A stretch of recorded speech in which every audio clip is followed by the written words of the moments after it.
Il y a 4 ans, waouh, déjà 4 ans, qu'est-ce que ça passe vite. J'ai eu la chance de participer au Challenge Roth. Le Challenge Roth qui est pour moi l'un des 3 triathlons les plus mythiques. Au même titre que Nice, Embrun, le Norseman ou Hawaï. Oui, je sais, ça fait 5. Et ben Roth, vous le mettez dans le top 3. Et quand je dis que j'ai eu la chance d'y participer, c'est parce que les inscriptions partent littéralement en 10 secondes. 1 minute après l'heure, c'est plus l'heure. Après, rassurez-vous, on était 4 potes à s'inscrire. Et les 4 potes ont réussi à avoir une place. Pour contextualiser un peu le récit de cette aventure, les protagonistes sont mes 3 potes, Fox, Braun, Bilto et moi-même. Les potes, ne m'en voulez pas d'apparaître dans cette vidéo, mais vous êtes à jamais dans mon cœur. Alors pourquoi faire ce compte rendu 4 ans après? Eh bien déjà parce que les conseils et les retours d'expérience sont intemporels. Et que malgré les années, les souvenirs sont toujours bien présents. Et enfin, parce que ça me fait plaisir, c'est cadeau.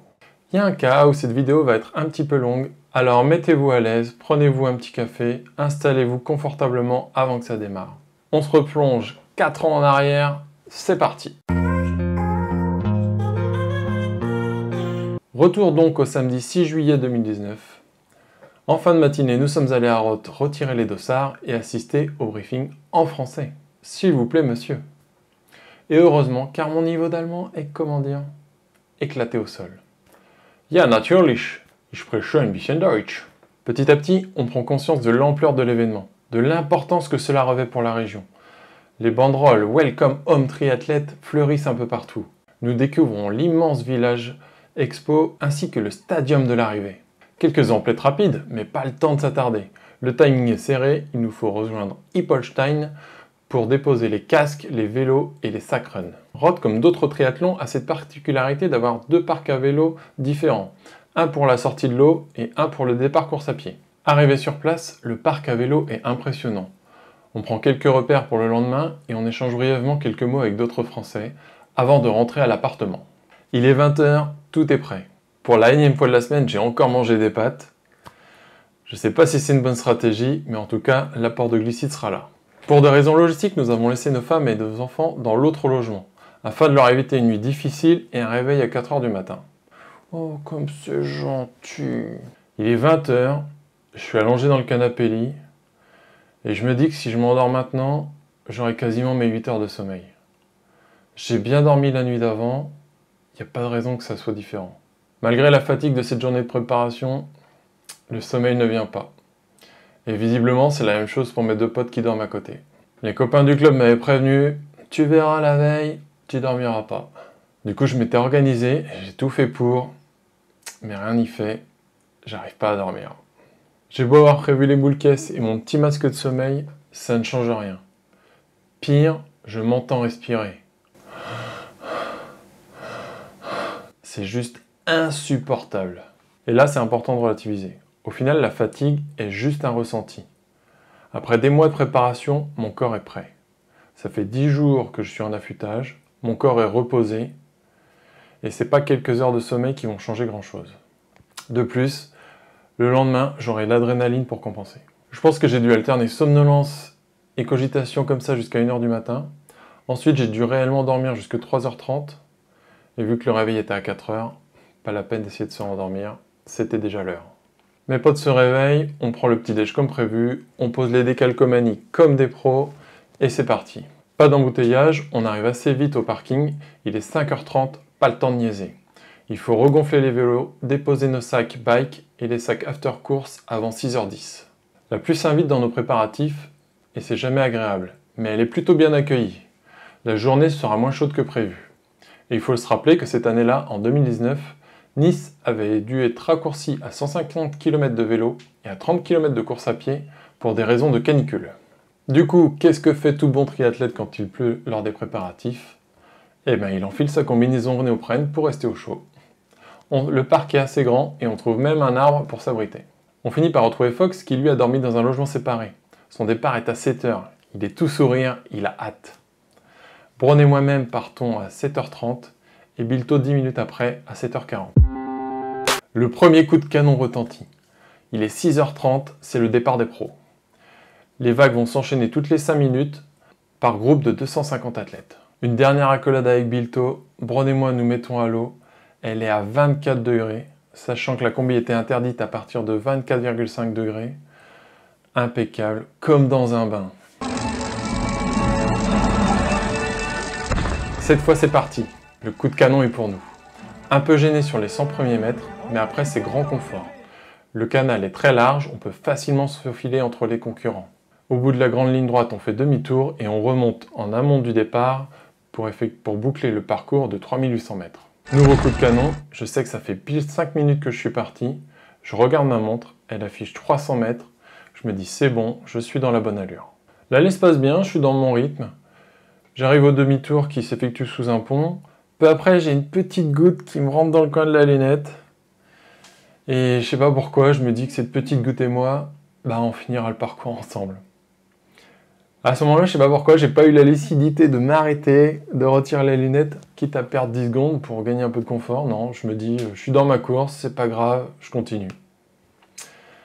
Ouais, quand on est en course, on réfléchit pas pareil, visiblement. Au bout de 2500 mètres, je commence à avoir un petit peu mal au nez. Mes lunettes sont trop serrées. C'est des lunettes que j'avais achetées une semaine avant, et je m'étais dit, pas de problème, c'est le même modèle que les anciennes. Erreur, il fallait quand même un petit réglage.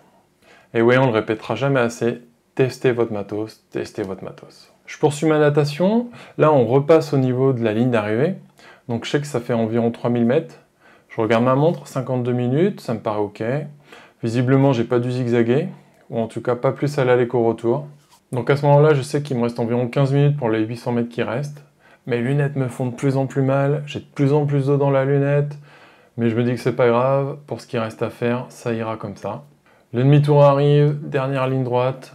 Au final, je sors de l'eau en 1h09, un peu en deçà de mes prévisions, mais finalement, ces quelques minutes pèsent bien peu dans le temps global.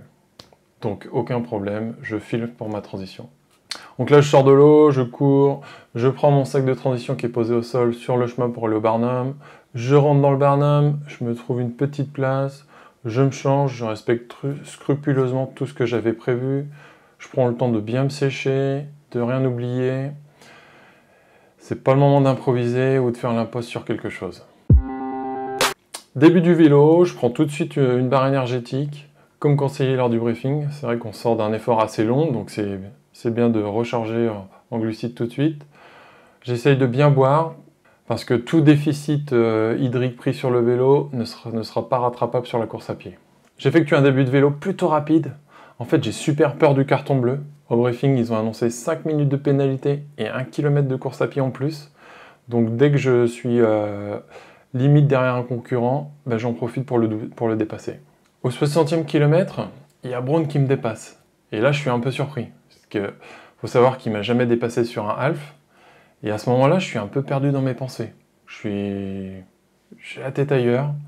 Je pense que je pédale un peu en deçà. Pourtant, je suis sur un bon rythme parce que sur ces premiers 60 km, je suis à plus de 32 de moyenne. Ce qui est assez élevé pour moi. Et lui, il a l'air en super forme. Je suis content, on échange quelques mots. Ça me remet dans ma course. Et on fera comme ça un bout de chemin, toujours à bonne distance. Et le temps va passer un peu plus vite. Et quelque part, donc, ça me rassure sur mon rythme. Parce que j'avais peur d'être parti un peu vite, malgré le fait que mon cardio et ma cadence soient sous contrôle. On a tendance à dire que Roth était une distance aérienne facile. Mais il y a quand même 1500 mètres de dénivelé sur le parcours vélo. Donc ce qui est quand même pas négligeable. Mais au final, ce qui fait la diff, c'est la qualité des routes. Un vrai billard. Franchement, c'est hyper roulant. Et là, Dutch qualité, quoi. Merci. Tout le long du parcours, il y a beaucoup de monde qui encourage. Dans les villages, il y a plusieurs points chauds. Les gens sont carrément attablés sur les trottoirs. Et ça donne de la voix, ça encourage. Ils passent leur journée là à manger, à faire la fête. Franchement, l'ambiance, elle est incroyable.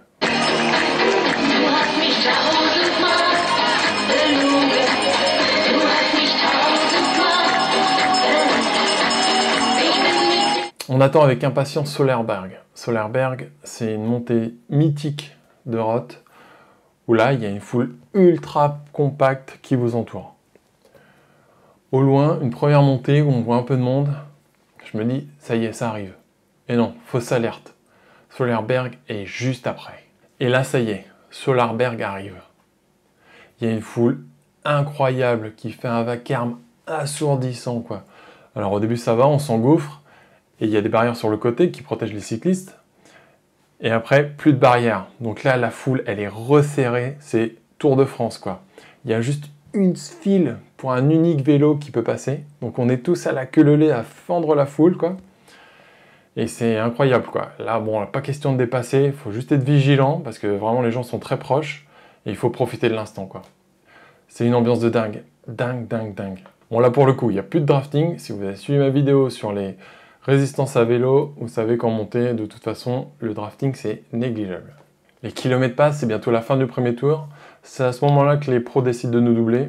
Ils sont partis 1 heure avant et ils nous ont déjà mis 90 km dans la vue. Je varie les allures, je profite des parties roulantes, je calme un peu dans les parties exposées au vent, je continue de bien boire, tout en boisson ISO, comme à l'entraînement. Je picore quelques noix de cajou que j'avais mis dans ma toolbox pour avoir un petit goût salé et varier un petit peu par rapport aux barres qui commencent à m'écœurer. D'ailleurs, au bout d'un moment, les barres énergétiques, moi j'avais pris des Clif Bar, mais je les trouve trop pâteuses et j'arrive plus à manger, quoi. Heureusement, il y a plein de ravitaux, et sur les ravitaux, je trouve des barres plus mielleuses, et là elles passent nettement mieux, donc je finirai les ravitaillements avec ça. Au 150e kilomètre, pour la première fois, je commence à trouver le temps long, et du coup j'essaye de transposer les distances restantes avec des parcours que je connais. Arrivé à T2, je descends du vélo, et là il y a un bénévole qui se précipite pour prendre mon vélo, j'en oublie d'arrêter mon compteur.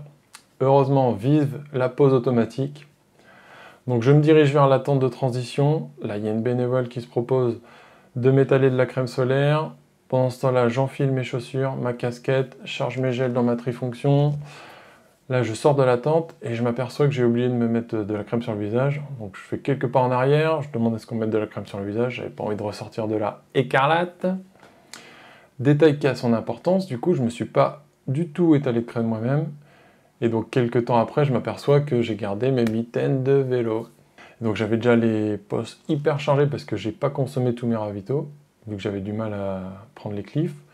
Donc je me retrouve à mettre mes mitaines et là je suis chargé comme pas possible. Heureusement que mes poches de trifonction sont grandes, mais bon, j'ai un surpoids qui ne sert à rien, quoi. Donc je commence la course à pied, je jette un coup d'œil sur ma montre. 7h02 de course, je me dis que le sub 11 est jouable. Reste à voir comment les jambes répondent. Je sais que c'est toujours un peu l'inconnu en descendant du vélo. Généralement, on a les jambes un peu raides. Est-ce que ça va s'assouplir? Est-ce qu'on va retrouver une foulée? Mystère. Les premiers kilomètres sont en légère pente, donc assez rapide, mais avec les sensations encore faussées par le vélo, on a du mal à se rendre compte. Et au bout de quelques kilomètres, je m'aperçois que j'ai un petit inconfort au niveau du ventre. Et forcément, là, on commence à cogiter. Je sais pas trop comment l'interpréter. Est-ce qu'il faut que je m'alimente? Qu'est-ce qu'il faut que je mange? Est-ce qu'il faut pas que je mange? Est-ce que ça va s'empirer? Est-ce que ça va s'améliorer? Bref, je commence à cogiter, mais sans non plus trop m'inquiéter. Je fais ma course. Passage au 5e kilomètre, même si le chrono est encore à peu près correct, je suis en 5,30 au kilomètre, mais mes jambes, c'est clairement des bouts de bois. J'ai les jambes raides comme pas possible, impossible de trouver un peu de souplesse dans la foulée. Je sens que ça va être compliqué, que le marathon va être très long, mais bon, c'est pas grave. Ravito par ravito, l'un après l'autre, step by step, on va faire notre course. Je sais que je suis bien préparé, que j'ai l'endurance et que je vais aller au bout. Donc je continue la course à pied, on arrive au bord du canal. Donc là, je croise Fox qui est parti une demi-heure avant, puis Brown. Brown, il a l'air bien, il est dans un bon rythme. Fox, il a pas l'air de courir beaucoup plus vite que moi, mais il a l'air de beaucoup mieux le vivre. Il a le sourire. Ce qui n'est pas forcément mon cas. Au ravito suivant, je profite des éponges pour bien m'asperger. Vu qu'il commence à faire chaud, je ne veux pas monter en température. Et là, en fait, je réalise que j'ai fait une énorme erreur. Parce que quelques kilomètres après, on fait demi-tour et on part pour 15 km avec un petit vent de face. Et le vent sur la trifonction mouillée, je me dis, moi qui avais un petit inconfort au ventre, est-ce que j'ai pas fait une énorme connerie, quoi? Donc je cogite un peu, je continue de courir, et là je décide de remonter ma ceinture porte-dossard au niveau de mon ventre pour que mon dossard protège mon ventre du vent. Bon, je sais pas ce que ça vaut, mais tout ce qui peut améliorer mon confort est bon à prendre. On continue, on passe au niveau du port fluvial, et là je vois les supporters de Fox. Ça fait super plaisir de les voir. Ils sont chauds bouillants, ils encouragent. Bon, moi, ça se voit pas forcément sur mon visage, mais je suis hyper content de les voir, quoi.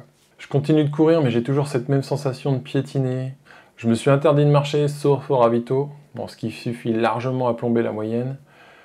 Mais au moins, j'ai ce pacte avec moi-même, et je sais que si je respecte ça, bah, ça ira, quoi. Je vais pas exploser complètement, quoi. À chaque ravito, je prends un petit gobelet d'eau, j'essaie de manger un petit quelque chose, un petit bout de pomme, un citron. J'ai pas hyper faim, mais je sais qu'il faut s'alimenter pour pas caler avant la fin. Et quelques kilomètres plus tard, je découvre qu'il y a du bouillon salé au ravito. J'essaie de tester, et là, ça me fait un bien fou, mais un truc au top du top, quoi. Le meilleur bouillon qui existe. Et donc là, ça me fait du bien. Je sens que mon mal de ventre commence à disparaître, et je décide qu'à chaque ravito, j'en prendrai, quoi. Trop bien. Vers le 30e kilomètre, on arrive dans Roth. Ma femme et mes enfants sont là. Première fois que je les vois sur la course, ça me fait super plaisir. Bon, l'instant est rapide, c'est furtif, mais ça rebooste, quoi. Je sais que c'est bientôt fini. Donc là, on poursuit, on sort de Roth avant d'y revenir pour l'arrivée, et on passe dans une forêt. Et là, au passage dans la forêt, je me rends compte que la luminosité diminue. Et pour la première fois de la journée, je me rends compte que finalement, bah, il est bientôt 18h. Et en fait, bah, j'avais aucune notion du temps durant la course. Pour moi, le temps, il était figé, il était suspendu. J'étais dans un moment à part, quoi. Dans un moment parallèle. J'avais beau regarder le chrono pour la course, j'avais aucune notion de quel moment de la journée on était. Et là, donc, je réalise qu'on est le soir, quoi. Que le soir arrive. Et ça, c'est assez incroyable, cette notion du temps suspendu durant l'effort. Première fois que ça me fait ça, et je le réalise à ce moment-là, et je fais waouh. On repasse dans Roth, je sens que c'est bientôt la fin. Je revois une nouvelle fois ma femme et mes enfants. J'entends le bruit de la sono, le bruit de la foule. Je sens que ça se termine. On commence à arriver sur les tapis du stadium. Je fais mon petit tour de stade. Trop fier, trop heureux. Et là, bah, l'arrivée, quoi. À la fois comme une délivrance, mais une immense fierté. Je me dis, ça y est, je l'ai fait, quoi. Je l'ai fait. Je fais mon Ironman. Génial. Au final, je boucle mon challenge Roth en 11h20. Juste génial. Pour un premier, excellent. Trop fier. Donc là, après l'arrivée, on fait quelques pas. On reçoit la médaille, le t-shirt de finisher. Après, je prends une bière, sans conviction, mais c'est fini, alors peu importe. Profitons-en. J'en ai pas spécialement envie, mais ça peut faire que du bien. Là, après, on rentre dans un immense barnum où il y a tout ce qu'il faut. Je tombe directement sur la file de massage. Impeccable, exactement ce qu'il me fallait. Bon, finalement, je bois que la moitié de ma bière. Je vais au massage. Je vois Fox et Brown qui sont un peu plus loin. Eux, ils ont choisi l'option restauration. Je les rejoindrai après le massage. Aucun problème. Donc après le massage, je retrouve mes potes. On profite de l'instant. On sort, rejoindre les familles, on savoure. Mon pote Bilto qui était parti un peu après n'est pas encore arrivé, mais je sais qu'il a fait sa course, quoi. Pas de souci. Donc là, on retourne chercher la voiture à Hippolstein, qui était à côté du premier parc. Et en revenant chercher les vélos, là, je retrouve Bilto. Et on aura le temps de se faire un petit débrief tous ensemble autour d'un McDo, traditionnel McDo d'après-course. Petit débrief, si c'était à refaire, qu'est-ce qu'on changerait? Eh ben, le logement séparé, sur le papier ça paraissait une bonne idée, mais finalement c'était à refaire, je ferais un lever pour tout le monde à 4h du mat. Comme ça, femme et enfants, ils seraient avec nous dès le départ de la course, direct dans l'ambiance. Et ils n'auraient pas à galérer pour nous trouver sur le parcours. Et finalement, ils nous ont assez peu vus à cause de ça. Après tout, ça reste exceptionnel comme un départ à vacances, donc on se lève tôt et puis on y va, quoi, on en profite. On supporte papa. Deuxième point, améliorer un petit peu les transitions. Là, j'ai vraiment voulu prendre mon temps et être confort, mais bon, je mets quand même 8 minutes sur la première et 4 minutes sur la deuxième. Je pense que même sans se presser, on peut faire mieux que ça. Sur la nutrition, alors moi je suis plutôt de l'école de toujours avoir peur de manquer, mais là, force est de constater que sur une organisation pareille, c'est pas la peine de se charger, d'en prendre trop. Il y a tout ce qu'il faut au ravito. Donc là, j'ai couru avec les poches pleines de bouffe. J'ai passé l'arrivée, j'avais encore de quoi nourrir un régiment. Totalement inutile. Donc, voir un peu plus juste là-dessus. Sur le vélo, je pense que j'alternerai les barres, ou alors je prendrai des barres beaucoup plus mielleuses pour éviter d'avoir cet effet pâteux aux 2 tiers de la course là, qui fait que on n'a plus envie de manger, quoi. Côté hydratation, mais je pense que j'alternerai boisson isotonique et eau. Là, j'ai pris que de la boisson iso. Donc même si c'est ce que j'avais l'habitude de faire à l'entraînement, est-ce que ça a pu jouer sur mes légers maux de ventre? Peut-être. Et enfin, sur la partie vélo, peut-être mettre un peu plus le frein à main. Est-ce que je suis allé un peu trop vite, ce qui fait que j'ai jamais pu dérouler en course à pied et que j'étais vraiment carbo? Ça, c'est difficile à dire, quoi. En tout cas, faire plus de transition, ça c'est certain. Après, est-ce que si j'étais allé 20 minutes moins vite en vélo, est-ce que j'aurais couru 20 minutes plus vite? Ça, je pense que ça restera un mystère. Mais c'est une piste de réflexion à avoir, quoi, clairement. En conclusion, super expérience. Si ça vous tente, allez-y, foncez.